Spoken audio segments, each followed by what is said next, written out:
Parte 2, então, a sociedade gentílica. Vocês lembram que eu falei na última aula que a galera fugiu? Tá, professor, entendi, a galera fugiu, e agora? Você se lembra que os aqueus, quando eles criaram lá Micenas, eles faziam muito comércio, muita relação comercial, então a vida urbana era bem forte. Com a invasão dos dórios, a galera fugiu do campo e foi morar na cidade. Beleza? Fugiram para a cidade, então a sociedade ela se tornou rural novamente. Como a sociedade se tornou rural, né, se isolou, sobressaíram alguns líderes de família, né, que era o chamado pater. Esses líderes de família era como se fosse o patriarca. Então era um clã que aquele homem mais velho, né, aquele que teria dado origem, liderava. Né? E aí o que acontecia? Essas sociedades elas cultuavam os antepassados, elas observavam, pra você ter uma noção, as famílias que se estabeleceram primeiro e que tinham origem aí de guerra e tudo mais, as pessoas elas davam homenagens, tratavam essas pessoas como heróis, os patrias dessas famílias dominavam as áreas de terra mais produtivas, as melhores terras, existia muito culto aos heróis nessa época. E aí começaram a surgir os genos. Então, gentílica vem de genos. O que é um genos, professora? Genos é uma aldeia. É uma pequena aldeia onde o núcleo político era a família, por isso o pater, tá entendendo a relação? Então, cada família ela se organizava e se estruturava com uma certa independência. Dentro desses genos, tendo o pater como o grande líder, certo? Então, quanto mais próximo era o seu parentesco com o pater, mais prestígio você tinha. Quanto mais distante, menos prestígio. Aí você fala, professor, não, pai. Se é um pai, então todos os filhos. O primeiro vai ser o pai. Só que depois que esse pai morre, vai vir o filho mais velho. Então, os irmãos mais novos são próximos, mas os sobrinhos já não são. Mais tarde vai ser o mais velho desse mais velho. E assim por diante, que vai ser o pater. Estão entendendo? Então isso vai se espalhando, vai até virar primo distante. Então quanto mais distante essa relação, menos prestígio o camarada tinha. Esse período, lembrando para vocês, é o chamado período homérico, certo? Então os genos eram pequenas comunidades de base familiar, certo? A economia era agrária e autossuficiente, então se produzia para sobreviver, não se produzia para comercializar, até porque as terras não eram produtivas o suficiente. E o pater, ele administrava as funções. Aí você fala, tipo, de uma família com a outra. Não, dentro da própria família. O que acontecia? As terras eram distribuídas pelos paters, eles distribuíam a produção, né? E aí vinha aquele negócio. Quanto mais perto de mim, melhor vai ser a vantagem que essa pessoa ganha. Então, os pátrios começam a ver um declínio quando a população volta a aumentar e o solo não é fértil o suficiente para todas essas pessoas sobreviverem. E aí o que o pater faz para mediar? Começa a distribuir as terras. Olha, então vamos fazer o seguinte, já que a gente não está conseguindo produzir essas terras para todo mundo, cada um vai ficar com um pedaço e cada um se vira. Eu sou o chefe da família, mas a sua família, seu pai, mãe, filhos, certo? Não mais um clã, mas a família mais íntima, se vira, produz aí para sobreviver, certo?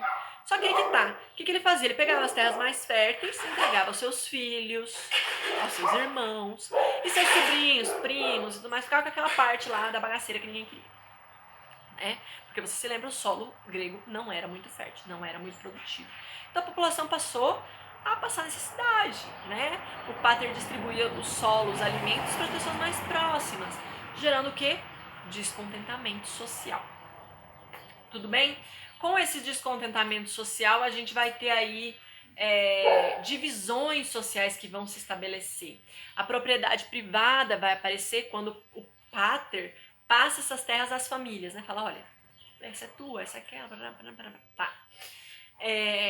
E aí rola o que a gente chama de segunda diáspora grega, a segunda vez que os gregos se espalham. Por quê? As pessoas passam a ficar despropriadas, seu terreno não é fértil, não consegue produzir, passa a vender sua força de trabalho. Então eu vou trabalhar nas terras férteis de outra pessoa, certo? E aí as pessoas começam a arrumar alternativas, sabe? Produzir artesanatos, comércio, enfim, né? E aí começa a se restabelecer um lugar onde as pessoas estão vivendo, que vende a sua força de trabalho, começa a surgir a cidade. Essa cidade é chamada de polis, certo? Então a polis, ela é uma cidade grega que não é só uma cidade, ela é uma cidade-estado, ela é uma cidade independente, ela tem governo autônomo, certo? As polis, elas foram beneficiadas na sua construção com essa independência justamente pelo solo. Imagina se houvesse um governo só, para todas as cidades, toda a Hélade, né? Então todas as cidades gregas, elas têm o mesmo chefe.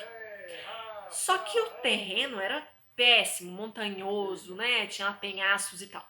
E aí rolava uma guerra. Aí o camarada tinha que atravessar todo o território para saber o que o rei tinha para dizer. O rei tinha que atravessar todo um território montanhoso para avisar o exército, enfim. Então era difícil a administração, era difícil a comunicação entre as polis. Consequentemente, as polis se tornaram autônomas. Beleza? Então acaba o período homérico com o surgimento das polis. Ponto importante. Como a maioria das polis não eram férteis o suficiente, eles começam a expandir seu território através da colonização. Então eles vão dominar outros territórios, especialmente na costa da África, né? Por cidades gregas em várias regiões aí, para suprir com a necessidade que eles tinham, né? E tinha dois tipos de colônias, a Emporium, que vocês devem conhecer, empório, né? Que é empório? É um comércio, né? Então eram estabelecimentos e cidades comerciais. E a Poikia, que era tipo um lar distante, era uma cidade independente que tinha laços com alguma cidade grega. Tudo bem? Vamos falar do período arcaico?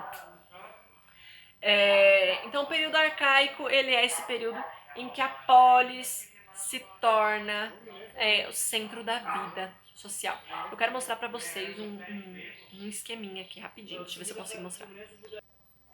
Vocês conseguem ver que a gente tem a evolução social. Então nós temos a genus, o pater governava a genus, depois vem as frátrias. As frátrias era como se fossem relações entre irmãos, então as famílias que se organizavam e se apoiavam. E quem liderava eram os guerreiros. Mais tarde vinham as tribos, a gente vai falar melhor sobre esse filo baliseu. E aí as demos, que vão dar origem a polis, certo? Essa era a evolução política da Grécia na época que a gente tá estudando aqui. Beleza, então, né?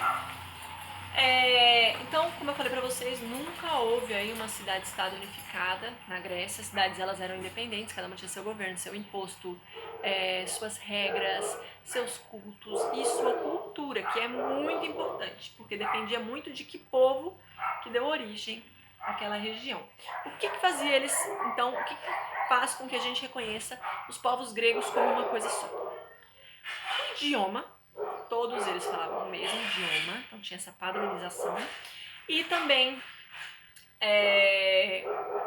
elementos culturais através da religião. Então a religião era a mesma. Um exemplo dessa integração que tinha são os Jogos Olímpicos. Os Jogos Olímpicos eram todas as cidades que participavam, né, apesar dos seus costumes, né? Então era uma unidade cultural. Então eles tinham essas características culturais que se aproximavam. Eles chamavam os povos que não falavam o seu idioma de bárbaros, você deve lembrar disso, então bárbaros eram todos os povos que não falavam nem grego e nem latim, depois os romanos também vão adotar isso. E aí tem um trecho da página de vocês, do livro de vocês, que fala assim, que é do Ciro Flamarion Cardoso, um grande pesquisador de história antiga. Foi professor de um professor da faculdade meu, olha só que daí. Ele falava que existiam 3 estruturas que regiam e que faziam funcionar as polis. Quais eram elas? As assembleias, porque elas faziam com que houvesse participação daqueles que eram considerados cidadãos, e cada cidade tinha sua própria regra sobre isso. Os conselhos, que era uma fusão entre os órgãos do governo, né? E os magistrados. Os magistrados são aqueles cargos que cuidavam da justiça e também na época da religião, certo? Nós vamos falar agora sobre as cidades. Eu vou começar por Esparta. Esparta era localizada na península do Peloponeso e foi formada pelos dórios.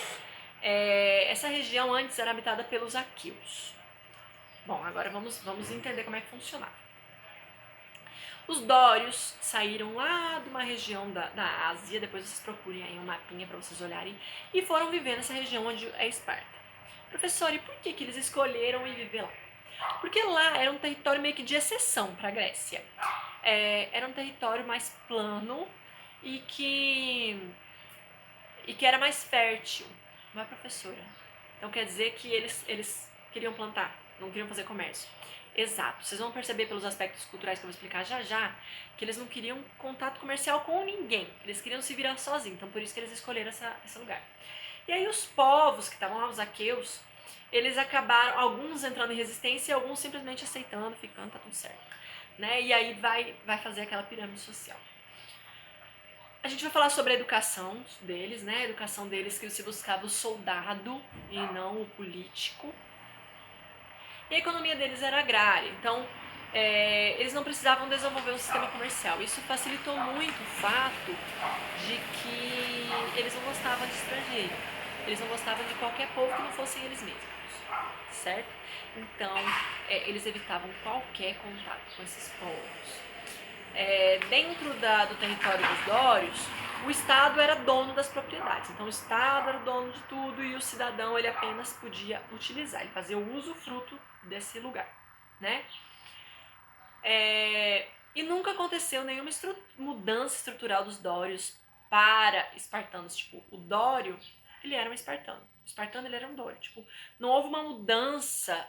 Foram morar lá e aprenderam os costumes. Não houve nenhuma mudança ao longo da história para os dórios, não. Do jeito que eles começaram, é o jeito que eles terminaram seus aspectos culturais. Né? Justamente porque eles não gostavam de mistura. Certo? Então a gente tem aí submissão ao Estado, eles aceitavam o Estado, eles tinham uma preocupação com a hierarquia muito grande, vocês já vão perceber melhor isso. Conservadorismo, então seus costumes não foram modificados ao longo do tempo. E eugenia. O que é eugenia? Não admitiam defeitos físicos, né? Então todas as pessoas que nasciam com defeitos físicos, elas eram mortas. Aí você, ainda bebês. Aí você fala, credo, professora, que crueldade. Depois, quando a gente for falar da sexualidade, que é o nosso último tema sobre a Grécia, eu vou falar pra vocês que esse hábito de matar criancinha não era só espartano, tá? Só que os espartanos, o critério deles era, nasceu com deficiência. Porque qual que era a lógica? A lógica era, o cidadão espartano, ele era para ser guerreiro. Se nasceu com deficiência, aquela criança seria inútil. Então era uma questão de honra eliminá-la, porque ela seria humilhada ao longo da vida. Vamos falar da pirâmide social espartana, tá lá na página 111 do livro de vocês. Se vocês quiserem me acompanhar no livro, vocês vão pausando quando eu falar a página. Como que era a estrutura social? Então, acima da pirâmide estão os espartanos, ou esparciatas, também podem ser chamados assim. Eles eram descendentes dos dórios, então eles eram daquele povo que foi migrar ali. Certo? Formavam a aristocracia cidadã, só eles eram cidadãos, só eles participavam politicamente, a tradição deles era guerreira, a vida e a função deles era a guerra. Professor e quem trabalhava, já te conto.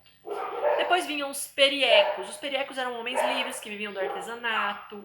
Eles eram descendentes dos aqueus, aqueles que não apresentaram resistência. Então eles podiam viver ali, trabalhavam como homens livres, recebiam parte, né, da produção e eles faziam vários trabalhos, desde trabalho administrativo, cuidando das fazendas para o governo, até artesanato, até comércio. Normalmente havia a exceção de um ou dois periecos que podiam se relacionar com outros povos, porque eram os responsáveis pelo comércio exterior, mas os outros eram proibidos, só podiam se relacionar ali com o pessoal de dentro de Esparta. Professora, e os filhos de espartanos com periecos viravam o quê? Não existiam. Eles não existiam. Os espartanos não se misturavam. Tá? Então eles sempre mantiveram uma linhagem, entre aspas, de descendência pura, tá? Dos dórios. Eles tinham aversão a qualquer um que não era dório. Tinham nojo, por assim dizer. E tinham, por fim, os iliotas. Os iliotas foram aqueles aqueus que apresentaram resistência e foram escravizados, né? Eram os escravos. E como que era a organização política de Esparta? A organização política era em 4 instituições. Os reis, que sempre foram 2 reis, diarquia, e que era passado de pai para filho, era um cargo hereditário. Então tinham 2 reis, cada rei representava uma das 2 grandes famílias de Esparta. Qual que era a função deles? Jurídicas, militares e até religiosas. As funções políticas cabiam a Gerúsia. A Gerúsia era uma assembleia dos anciãos. Para você participar da Gerúsia, você tinha que ter 60 anos no mínimo. Professora, você está falando tanto de cidadão. Todo mundo era cidadão? Não. Lembra? Só os espartanos ou esparciatas, que eram os caras que eram descendentes diretos dos dórios. Só eles votavam e só eles podiam se candidatar. E a Gerúsia, que era essa instituição de gerontes, né, de pessoas mais velhas, ela era responsável por elaborar leis. Nada que o rei fazia, ele podia fazer sem autorização da Gerúsia. Nada. Tá? O rei não tinha autonomia para governar sem a Gerúsia. A Ápela era uma assembleia de cidadãos, homens maiores de 30 anos. Essa Ápela ela podia eleger os membros que fariam parte da Gerúsia e podiam ratificar decisões, né? Eles podiam questionar leis e modificá-las. E por fim, a quarta instituição, que era o Eforato. O Eforato era um conselho de 5, eram eleitos 5 éforos, 5 representantes, e eles eram tipo o órgão executivo do poder político. Né? Como assim?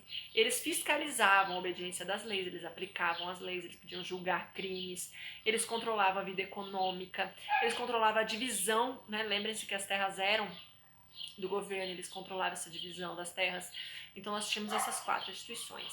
Vamos falar aí das características, então, agora culturais dos espartanos. Com o tempo, até isso é muito interessante, que com o tempo o solo espartano, ele começou a deixar de ser fértil igual era antes, já que as técnicas eram rudimentares. Então eles começaram a se expandir. E eles foram se expandir para vários lugares. Os povos dominados viravam ilotas, ou seja, viravam escravos. Mas não houve mistura cultural. Por que não houve mistura cultural, professora? Porque eles eram xenófobos, eles odiavam estrangeiros, então eles não se misturavam com estrangeiros. Bom, uma característica cultural espartana era o laconismo. O que era isso? Eles se comunicavam e se expressavam de maneira concisa, não falavam muito. E isso acontecia na educação deles por um motivo. Não se questionar, não haver aquele motivo de por quê? Né? Eles se comunicavam brevemente, eles recebiam ordens dos mais velhos, eles simplesmente cumpriam, eles evitavam debates, não curtiam debate.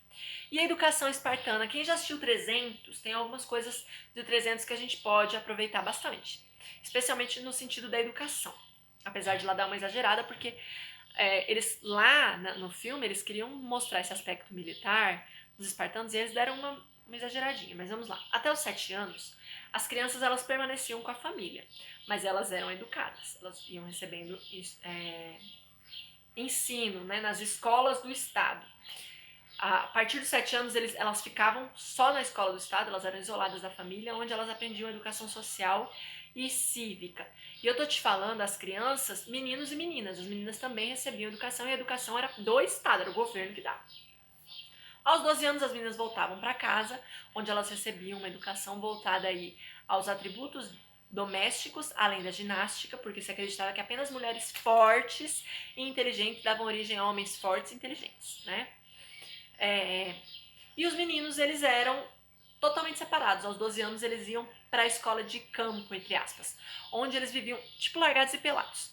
E em condições de natureza difíceis, eles iam viver no deserto, depois eles iam viver em regiões geladas e tinham que sobreviver com as próprias mãos, né? Aos 17 anos, eles voltavam e passavam por uma prova de fogo. Eles tinham que matar a maior quantidade possível de ilotas para poder ser aprovado. Vou pausar por aqui antes de falar de Atenas.